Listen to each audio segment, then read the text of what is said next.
السلام علیکم ورحمۃ اللہ وبرکاتہ۔ الحمدللہ رب العالمین وبہ نستعین اما بعد۔ محترم سامعین، میں محمد عارف فیضی ایک دفعہ پھر آپ کی خدمت میں حاضر ہوا ہوں مسائل رمضان یا درس رمضان کو لے کر۔ دیکھیے، ہم نے پہلے ایک بات بیان کی تھی اس سے پہلے درس میں کہ ہم خواتین کے مخصوص مسائل جو بالخصوص رمضان المبارک کے تعلق سے ان کا ذکر کریں گے، اور یہ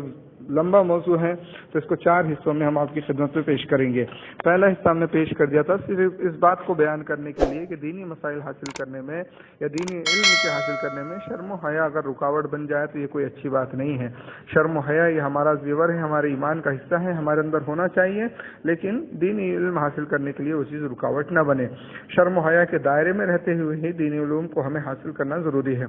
قرآن کریم کی وہ صحابیہ کی بات کو یاد رکھیں جو اللہ کے رسول صلی اللہ علیہ وسلم سے مسئلہ دریافت کرنے آئی، حضرت ام سلیم، تو انہوں نے کتنے پیارے انداز میں اللہ کے رسول صلی اللہ علیہ وسلم سے فرمایا، ان اللہ لا یستحی من الحق، کہ اللہ تعالیٰ حق بات سے نہیں شرماتا۔ ہم کیسے شرمائیں؟ ہمیں بھی آپ سے کوئی مسئلہ پوچھنا ہے، آپ ہم کو بتلائیے، جو پوری حدیث پہلے میں آپ کے سامنے بیان کر چکا ہوں۔ بعض دفعہ ایسا ہوتا ہے کہ شرم و حیا کا لوگ ناجائز استعمال کر لیتے ہیں، اس پر غلو کر جاتے ہیں، اور اس کے نتیجے پہ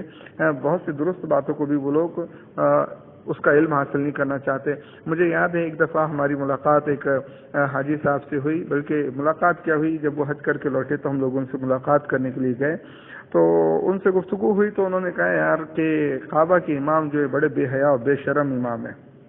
انہوں نے کہا یہ کیا ہو گیا، کیا جملہ آپ کہہ رہے ہیں ان کے لیے؟ کہا ان کے پیچھے نماز پڑھ کے آ رہے ہیں، ان کے لیے ایسے الفاظ استعمال کر رہے ہیں کہ وہ بے حیا ہے، بے شرم۔ کہا ہاں بہت بے حیا ہے، بہت بے شرم ہے۔ کیا ہو گیا ہے، کیوں ایسا بول رہے ہیں؟ تو بولے انہوں نے یار نماز میں وہ آیتیں تلاوت کر دی جس میں اللہ تعالیٰ نے میاں بیوی کے تعلقات کا ذکر کیا ہے، سیکس کے تعلق سے قرآن کریم میں جو آداب سکھائے گئے ہیں وہ آیتیں بولے وہ نماز میں تلاوت کر دی انہوں نے، تو بہت بے حیا ہے، وہاں تو مرد اور سب رہتے ہیں، ایسی آیتیں کیوں تلاوت کرنے کا؟ تو یہ ہوتا ہے جب شرم و حیا کو ہم لوگ ناحق اور ناجائز اس کا استعمال کرنا شروع کر دیتے ہو۔ وہ ہلکی پھلکی عربی جانتے تھے، ان میں سمجھ گئے ہوں گے کہ مولوی صاحب کیا، امام صاحب جو ہیں کیا تلاوت کر رہے ہیں، تو کتنا مضحکہ خیز بات ہے ان کا، کتنا خراب طریقہ ہے یہ، ایسا نہ ہو رہی ہے۔ آج ہم جو بات سمجھنا چاہیں گے درس کے اندر خواتین کے لیے، حیض، استحاضہ اور نفاس کے مسائل کہ رمضان المبارک میں اگر ایسے حالات سے ہم گزرے تو ہم کیا کر سکتے ہیں۔ یہاں پر اب سب سے پہلے ہم ذکر کرتے ہیں اس چیز کا کہ روزہ کب فرض ہوتا ہے، کب فرض ہوا اگر بولیں تو اس کا جواب یہ ہے کہ 2 ہجری میں قبلہ جو بدلا تھا نا، اس کا حکم نازل ہونے سے کچھ دن پہلے روزے کی فرضیت کی آیت نازل ہوئی اور روزہ فرض ہوا نا، 2 ہجری میں روزہ فرض ہوا۔ اب یہ کہیں کہ ہم پر کب فرض ہوتا ہے، ہم کب سے روزہ رکھنا شروع کریں، تو اس کا بالکل مختصر سا جواب ہے کہ کوئی بھی لڑکا لڑکی جب بالغ ہو جائے، بلوغت کی عمر پر پہنچ جائے تو روزہ رکھنا ان پر فرض ہو جاتا ہے۔ اب بلوغت کی علامت کیا ہے، کب ہم پہچانیں کہ یہ بالغ ہے، اس کی کیا شریعت نے کوئی عمر مقرر کی ہے؟ دیکھیے، شریعت نے تو اس کی کوئی عمر مقرر نہیں کی ہے، مختلف علاقوں میں بلوغت کی عمریں بدلتے رہتی ہیں، یہ علاقے کے ٹھنڈے اور گرم ہونے کے اعتبار سے عمر بدلتے رہتی ہے۔ عام طور پر اہل علم نے جو کتابوں میں بات درج کی ہوئے تقریباً 15 سال کی عمر اگر کسی کی مکمل ہو جاتی ہے تو وہ بالغ ہو جاتے ہیں، کوئی بھی لڑکا لڑکی، پھر اس پر روزے رکھنا فرض ہو جاتے ہیں۔ اس کے علاوہ 3 علامتیں اور ذکر کی گئی ہیں جو کتابوں میں موجود ہیں۔ نمبر 1، زیر ناف کے بال نکل آئے، یعنی شرمگاہ کے بال نکل آئے، تو یہ بھی علامت ہے بالغ ہو جانے کی۔ احتلام ہونے لگے جس کو ہم نائٹ فیل کہتے ہیں، یہ بھی علامت ہے بالغ ہو جانے کی۔ یا کوئی لڑکی کو حیض آنا شروع ہو جائے تو یہ بھی نشانی اس بات کی ہے، ثبوت ہے کہ وہ بالغ ہو چکی ہے۔ ان چاروں میں سے کوئی سی بھی چیز ظاہر ہو جاتی ہے تو اس میں وہ بلوغت کو درجے کو پہنچ جاتے ہیں۔ اگر 15 سال کی عمر مکمل کر لیں تو بالغ روزہ رکھنا پڑے گا۔ اس سے پہلے اگر وہ دیکھیں کہ نائٹ فیل ہونے لگے یا لڑکی کو حیض آنے لگے تو وہ بالغ ہو چکی ہے، روزے اس کو فرض ہو گئے، اس کو روزے ہر حال میں رکھنا پڑے گا۔ اب آگے بڑھنے سے پہلے ہم حیض، نفاس اور استحاضہ جو ہم خون کے بارے میں بیان کرنا چاہ رہے ہیں اس کے بارے میں مختصر سی اس کو جان لیں کہ وہ حیض جو ہے نا، وہ اس خون کو کہتے ہیں جو خواتین کو ہر مہینے مقرر اوقات میں بغیر کسی سبب یا بیماری کے خود آتا ہے۔ ایک فطری طریقہ ہے یہ، اس کی تعداد جو ہے متعین نہیں ہے،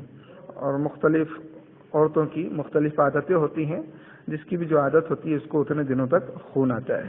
لیکن یہ خون کسی بیماری کے سبب یا کسی سبب کی وجہ سے نہیں آتا، یعنی از خود آتا ہے، فطری طور پر آتا ہے۔ اچھا، نفاس وہ خون ہے جو عورت کے رحم سے بچے کی ولادت کے وقت اور بچے کی ولادت کے بعد وہ خون آتا ہے، وہ کم و بیش 40 دنوں تک وہ خون آتا ہے، اس کی زیادہ سے زیادہ مدت جو ہے 40 دن تک ہے، انشاءاللہ دلیل بعد میں ہم پیش کرتے ہیں۔ استحاضہ کہتے ہیں اس خون کو جو حیض اور نفاس کے دن مکمل کر لینے کے بعد جو خون آتا ہے اس خون کو استحاضہ بولتے ہیں۔ یہ کسی بیماری کے سبب ہوتا ہے، کوئی رگ کے پھوٹ جانے کے سبب ہوتا ہے، یا کوئی اور تکلیف کی وجہ سے ہوتا ہے۔ اس چیز کے حل کے لیے ہم کو ڈاکٹروں کی طرف رجوع کرنا چاہیے تاکہ ہم ان سے اس کی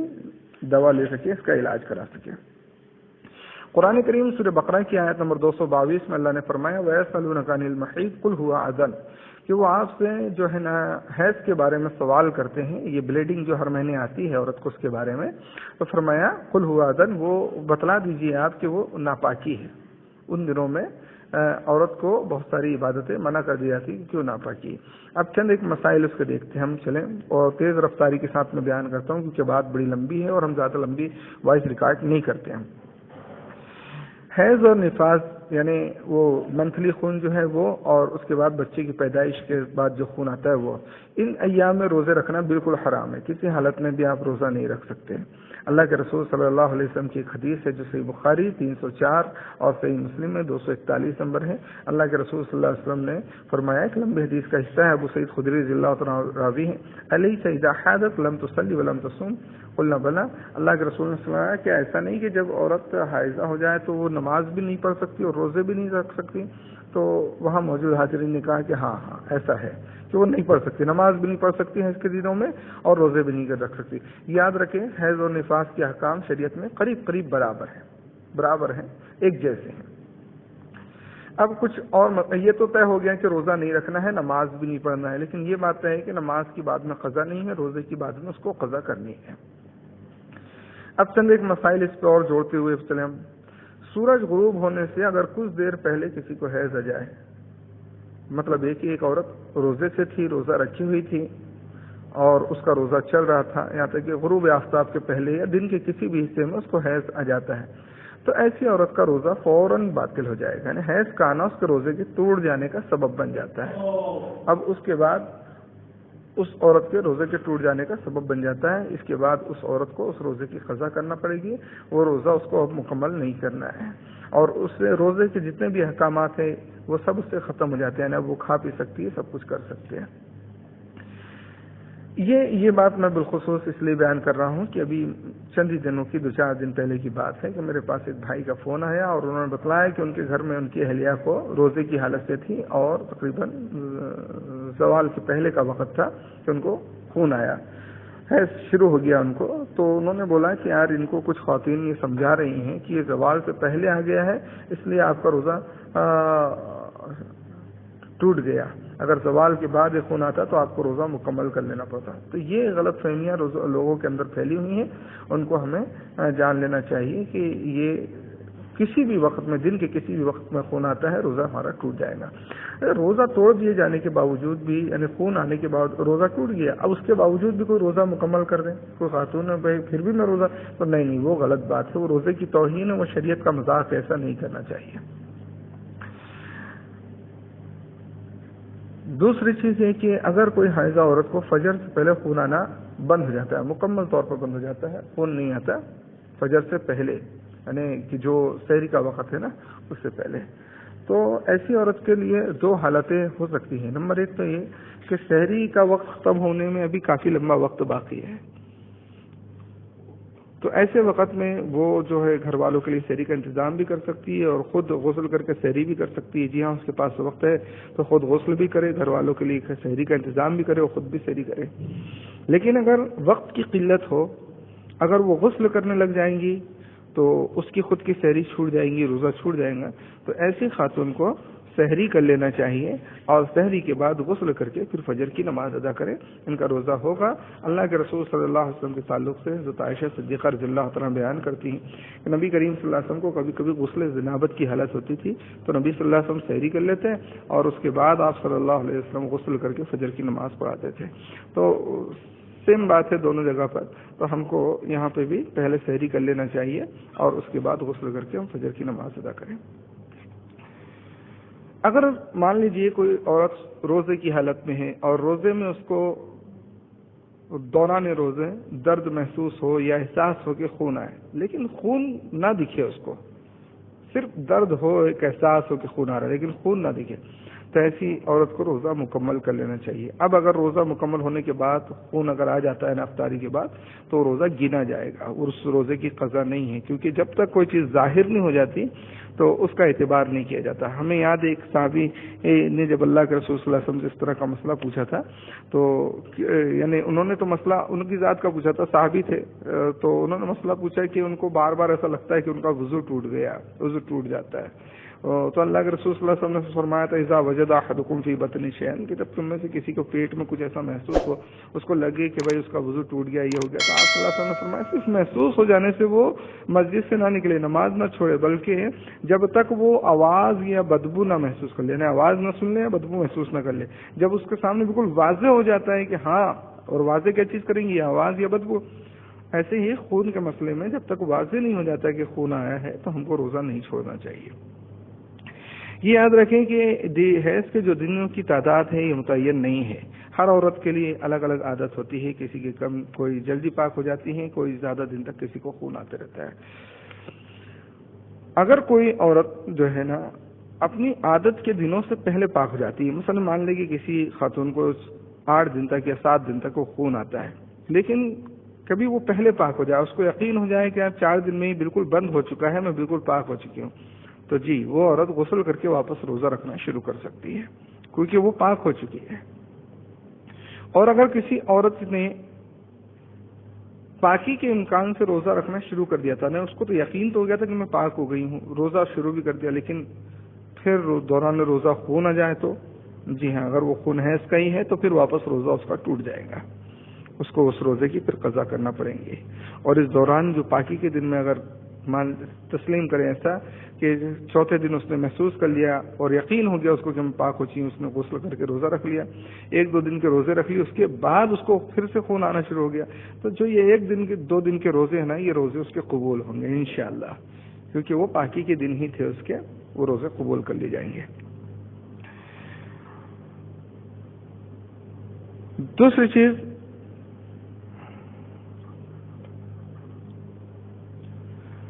نفاس جو خون ہے، جو بچے کی پیدائش کے بعد جو خون آتا ہے، اس کی جو ہم نے بتایا کہ پہلے کہ اس کی مدت جو ہے 40 دن قریب ہے۔ ام سلمہ رضی اللہ تعالی عنہ کی روایت ہے، جامع ترمذی میں 139 نمبر 139، انہوں نے فرمایا کانت النفساء تجلس علی عہد رسول اللہ صلی اللہ علیہ وسلم 40 یوما، 40 دن تک یہ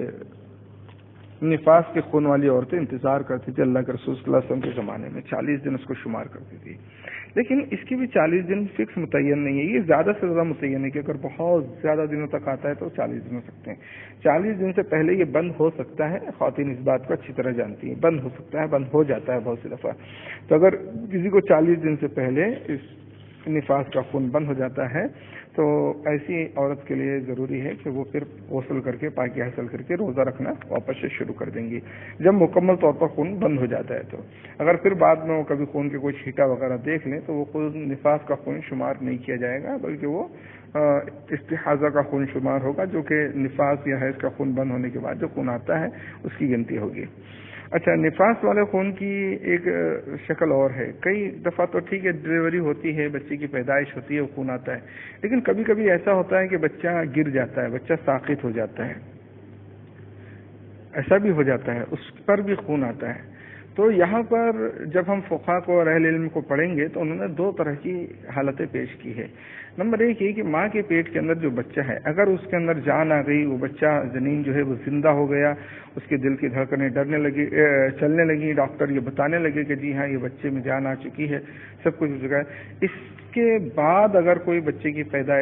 بچہ ضائع ہو جاتا ہے، گر جاتا ہے، تو اس پر نکلنے والا خون نفاس کا حکم ہوگا، اس پر نماز روزہ کچھ بھی نہیں کر سکتے، کیونکہ بچہ آپ کا بن چکا تھا، جنین کہتے ہیں ماں کے پیٹ کے بچے کو، اس میں جان آ چکی تھی، وہ نفاس شمار ہوگا۔ لیکن اگر کوئی بچہ کچھ ہی دنوں کا حمل رہے، اس کے اندر ابھی جان ہی نہ آ پائے، وہ بس فقط خون کا ایک پٹکی تھی، یہ گوشت کا ایک ہلکا سا لوتھڑا تھا، اس میں جان نہیں آئی، اس کے دل کی دھڑکنیں شروع نہیں ہوئی، تو ایسا اگر ضائع ہو جاتا ہے تو اس پر نکلنے والے خون کو نفاس نہیں کہتے، بلکہ اس پر حکم لگتا ہے کہ وہ اس بیماری کی وجہ سے جو بچہ ضائع ہو گیا نا، اس بیماری کی وجہ سے وہ خون آ رہا ہے، اس پر نفاس کا حکم نہیں لگتا۔ ایسی عورت روزہ رکھ سکتی ہے اور پھر وضو کر کے وہ نماز بھی پڑھ سکتی ہے خون کو روکتے ہوئے۔ استحاضہ جو ہے، ہم نے بتلایا کہ حیض کا خون بند ہو جانے کے بعد جو خون آتا ہے، یعنی ہماری عادت ہے عام طور پر کچھ دنوں کی اور ہم ان دنوں میں پاک ہو جاتی ہیں، اس کے بعد جو خون آتا ہے وہ حیض کا خون ہے یا نفاس جو ہے بچے کی پیدائش کے بعد کا خون، اس خون کے بند ہونے کے بعد جو خون آتا ہے وہ استحاضہ کا خون ہے۔ استحاضہ کے بارے میں جو حکم ہے عام طور پر وہ یہ کہ اس کی کوئی ویلو نہیں ہے، یعنی اس پر نہ تو نماز چھوڑیں گے نہ تو روزہ چھوڑیں گے۔ اس کے تعلق سے ام عطیہ رضی اللہ تعالیٰ عنہ ہے، صحیح بخاری کی حدیث نمبر 326، وہ بیان کرتی ہیں کننا لا نعد القدرۃ والصفرۃ شیئا، کہ ہم لوگ جو ہے نا زرد یعنی مٹیالے یلو رنگ کا خون جو ہے اس کو اور صفرہ یعنی کا مطلب زرد رنگ کا ایک تو ہو گیا اور ایک مٹیالہ رنگ یعنی خاکی رنگ براؤن رنگ، اس رنگ کے خون کی ہم لوگ کوئی اہمیت نہیں دیتے تھے، یعنی کیونکہ عام طور پر حیض کا جو خون ہے اس کا رنگ ڈارک ہوتا ہے، اور یہ جو استحاضہ کا خون ہے یہ اتنے ڈارک رنگ کا خون نہیں ہوتا، بلکہ اس کے اندر کچھ مٹیالہ پن رہتا ہے یا کچھ پیلا پن بھی شامل رہتا ہے، جو کہ تجربے کار خواتین جو ہے اچھی طرح سے اس کو جانتی ہیں۔ تو ایسے رنگ کی کوئی ویلو نہیں ہوتی تھی۔ صحابیہ کہتی ہیں امیت ہے کہ ہم اس کو کچھ بھی اہمیت نہیں دیا کرتے تھے، مطلب یہ کہ ان دنوں میں ہم نماز روزہ سب کر لیا کرتے تھے۔ ام عطیہ رضی اللہ تعالیٰ نے کی اس بات سے یہ بھی سمجھ میں آتی ہے کہ خون کے اوصاف جو ہوتے ہیں ان کی رنگت جو ہوتی ہے یہ بھی مختلف ہوتی ہے، اور میں نے کہا کہ تجربہ کار خواتین جو ہیں اس کو سمجھ بھی سکتی ہیں۔ بعض دفعہ خون سے آنے والی مہک جو ہوتی ہے نا، بدبو جو ہوتی ہے وہ بھی مختلف ہوتی ہے، اس سے بھی خون پہچانا جا سکتا ہے کہ یہ حیض کا خون ہے یا اس کے علاوہ خون ہے۔ اس لیے کئی ایک دفعہ جو ہوتے ہیں نا، خون کی رنگت اور ان کی اوصاف، اس کی مہک بدبو وغیرہ کو دیکھ کر ہی اس پر حکم لگایا جاتا ہے۔ مثال کے طور پر اگر کسی عورت کو خون کے دنوں کی کوئی تعداد متعین نہیں، کوئی تعداد اس کی متعین، بہت زیادہ خون آتا ہے،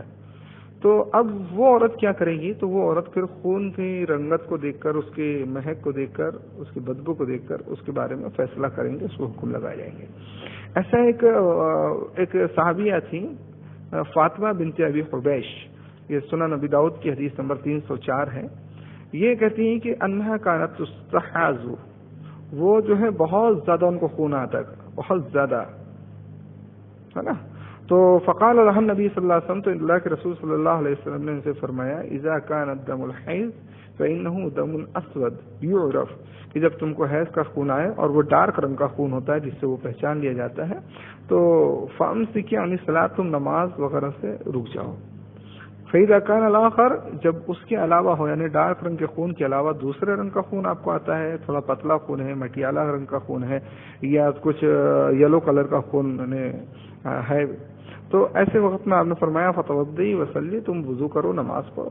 پھر وہ خون حیض کا شمار نہیں ہوگا۔ اور سنن نسائی کی 216 نمبر کی روایت میں اللہ کے رسول صلی اللہ علیہ وسلم نے فرمایا وَإِذَا كَانَ الْآخَرُ، جب ڈارک رنگ کے علاوہ دوسرا خون آتا ہے فتوضئی فإنه خون، تو پھر تم وضو کر کے نماز پڑھو، کیونکہ وہ خون جو ہے وہ کسی رگ کے پھوٹ جانے کی وجہ سے، نا کوئی بیماری کی وجہ سے وہ خون آ رہا ہے، وہ حیض کا خون نہیں ہے۔ تب اس حدیث میں دیکھیں خون پر کئی دفعہ حکم جو ہے اس کے کلر کو دیکھ کر لگا دیا جاتا ہے ایسی عورتوں کے لیے جو کہ بہت زیادہ خون آ رہا ہے، تو ان کو خون کی رنگت وغیرہ، اس میں آنے والی بدبو وغیرہ کو محسوس کرنا چاہیے۔ حیض کا خون بہت ڈارک خون ہوتا ہے، گاڑھا خون ہوتا ہے، جبکہ اس کے علاوہ جو خون آتے ہیں استحاضہ کا خون وغیرہ، وہ اس کا کلر حیض کے خون کی کلر رنگ سے الگ ہوتا ہے۔ دوسری چیز اس میں یہ کریں کہ اگر کسی عورت کے ایام مقرر نہیں، یعنی اور اس عورت کو خون کے پہچاننے کی بھی کوئی تمیز نہیں، وہ فرق ہی نہیں کر سکتی ہے، تو پھر ایسی عورت کیا کریں گی؟ بھئی پہلی عورت کو خون پہچاننے کی تمیز تھی تو اللہ کے رسول صلی اللہ علیہ وسلم نے ان کو سکھا دیا کہ بھئی وہ ڈارک رنگ کا ہوتا ہے تو تم اس کو حیض سمجھو، اس کے علاوہ آتا ہے تو تم اس کو استحاضہ سمجھو، حیض ہو تو تم نماز روزے سے رک جاؤ، استحاضہ ہو تو تم نماز روزہ کر سکتے۔ لیکن اب یہ عورت جو ہے اس کو تو خون بھی بہت آ رہا ہے اور یہ پہچان بھی نہیں پاتی، اس کو فرق کرنے کا طریقہ اور تمیز بھی نہیں معلوم، تو کیا کرے گی؟ تو ایسی عورت جو ہے نا غالب گمان کے مطابق، یعنی ایک اچھے گمان کے مطابق 6 یا 7 دن یا 8 دن تقریباً جو ہے وہ اس کو حیض کے شمار کرے گی، جو عام طور پر عورتوں کی عادت ہوا کرتی ہے، اور اس کے بعد جو خون آتا ہے وہ استحاضہ کا شمار ہوگا۔ ایک صحابیہ ہے حمنہ بنت جہش رضی اللہ تعالی عنہا، یہ اللہ کے رسول صلی اللہ علیہ وسلم کی بیوی زینب بنت جہش رضی اللہ تعالی عنہا کی بہن ہے۔ انہوں نے ایک دفعہ اسی طرح کا مسئلہ لے کر اللہ کے رسول صلی اللہ علیہ وسلم کے پاس آئے، اور انہوں نے تو بہت زیادہ ذکر کیا کہ مجھ کو بہت زیادہ خون آتا ہے، بہت زیادہ۔ آپ صلی اللہ علیہ وسلم نے کچھ احتیاطی تدابیر ان کو سکھائیں کہ اس طریقے سے آپ خون کو روک سکتے ہو، لیکن وہ بتلاتے گئیں کہ اللہ کے رسول صلی اللہ علیہ وسلم اس سے بھی زیادہ آتا ہے، ان سے نہیں رک پائے گا۔ تب آپ صلی اللہ علیہ وسلم نے ان کو کیا فرمایا؟ آپ صلی اللہ علیہ وسلم نے فرمایا فتحیضی 6 ایام او 7 ایام فی علم اللہ ثم اغتسلی، کہ تم 6 یا 7 دن حیض کے شمار کرو جو اللہ کے علم میں 6 یا 7 دن، پھر اس کے بعد تم غسل کر لو۔ یہ حدیث جو ہے صحیح جامع ترمذی کے اندر 128 نمبر کی روایت ہے۔ تو اگر ہمارے یہاں ہم دیکھتے ہیں کہیں ایسا معاملہ ہے کہ کوئی عورت کو بہت زیادہ خون آتا ہے اور وہ پہچاننے کی طاقت بھی نہیں رکھتی، اس کو فرق کرنے کی تمیز بھی نہیں، تو اس میں جب سے خون آنا شروع ہوا تو تب سے 6 یا 7 دن وہ حیض کے شمار کریں، اور اس کے بعد کا جو دن ہے اس کو وہ استحاضہ شمار کریں گی۔ تو حیض کے دوران میں نماز روزہ سب سے رکیں گی، استحاضہ میں وہ نماز روزہ کر سکتی ہیں۔ اب اس کے بعد ایک عورتوں میں ایک مرحلہ عمر کا ایسا بھی آتا ہے جبکہ بوڑھے ہو جاتے ہیں، اور بزرگ بوڑھے میں کیا ہوتا ہے نا، حیض اور حمل کا جو سلسلہ ہے، جو اس کا عمل ہے وہ منقطع ہو جاتا ہے، نہ تو پھر وہ پریگننٹ ہو سکتے ہیں نہ ان کو حیض آتا ہے۔ سورہ طلاق کی آیت نمبر 4 میں اللہ تعالیٰ نے ایسی عورتوں کا ذکر کیا ہے، کہا واللائی یئسن من المحیض من نسائکم، تمہاری وہ عورتیں جو حیض سے مایوس ہو چکی ہیں، یعنی ان کو حیض آنا بند ہو چکا ہے۔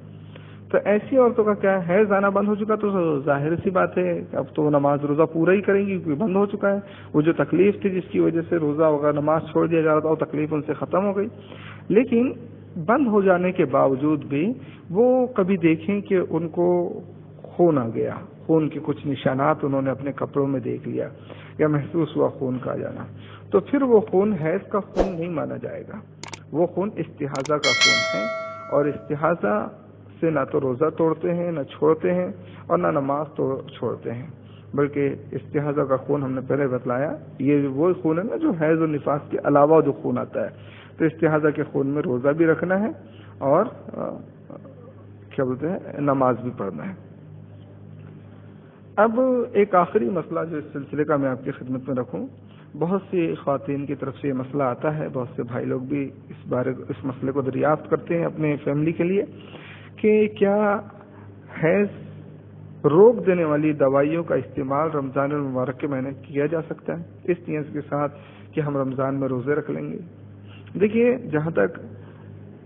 مانے حیض ادویات جو ہے نا، حیض روک دینے والی دوائیاں، یہ ان کا استعمال کسی صورت میں یعنی کوئی وجہ کے تحت جائز ہو سکتا ہے، کبھی ایسا ڈاکٹر مشورہ دے دے یا کچھ ہو تو جائز ہو سکتا ہے، لیکن عام طور پر ڈاکٹروں کی بات اگر ہم مانیں تو ہم دیکھیں گے کہ ڈاکٹر لوگ خود یہ بتلاتے ہیں کہ یہ دوائیاں جو ہیں یہ بڑی نقصان دہ دوائیاں ہیں، ان کے استعمال کرنے والی عورتوں کے ساتھ اکثر ایسا ہوتا ہے کہ پھر ان کا پورا نظام بگڑ جاتا ہے، حیض کا پورا نظام ان کا بگڑ جاتا ہے، ان کے ایام کے جو تھے وہ سب بگڑ جاتے ہیں اور سسٹم ان کا بگڑ جاتا ہے۔ اس لیے نا میں اور بہت سارے اہل علم آپ کو یہی مشورہ دیتے ہیں کہ ایسے وقت میں جو چیز اللہ تعالیٰ نے آپ کے مقدر میں کر دی ہے اس پر آپ راضی ہو جائیں، آپ اس سے آگے بڑھنے کی کوشش نہ کریں۔ اللہ تعالیٰ نے آپ کے مقدر میں اس چیز کو لکھ دیا ہے اور ان دنوں میں آپ کو روزہ چھوڑنے کا حکم دیا ہے،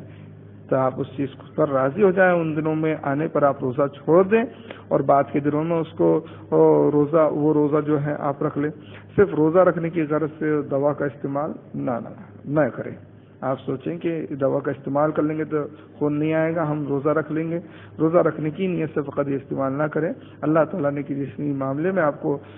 چھوٹ دی ہے تو اللہ تعالیٰ نے کسی معاملے میں آپ کو رخصت دی ہے تو اللہ کی دی ہوئی اس رخصت کو آپ تحفہ سمجھ کے قبول کریں، قبول کریں، اس کو اپنا لیں، اور وہ جو شریعت ہے اسی شریعت کے مطابق آپ لوگ عمل کریں۔ یہ چند باتیں ہیں اور نفاس اور استحاضہ کے خون کے متعلق میں نے آپ کی خدمت میں بڑی ہمت کر کے پیش کی ہے۔ دعا ہے اللہ تبارک و تعالیٰ مجھے حق بات کہنے کی توفیق عطا فرمائے، اور انشاءاللہ اس سلسلے کے 2 کڑی اور ہیں جو آپ کے سامنے بعد میں آئیں گی۔ اور آپ بھی ہمارے حق میں دعا کریں کہ اللہ تبارک و تعالیٰ ہم کو بھی دنیا اور آخرت کے تمام فتنوں سے اللہ تعالیٰ محفوظ رکھے، اور اس متعلق کوئی مسئلہ دریافت کرنا ہو تو ہمارا واٹس ایپ نمبر ہے 8458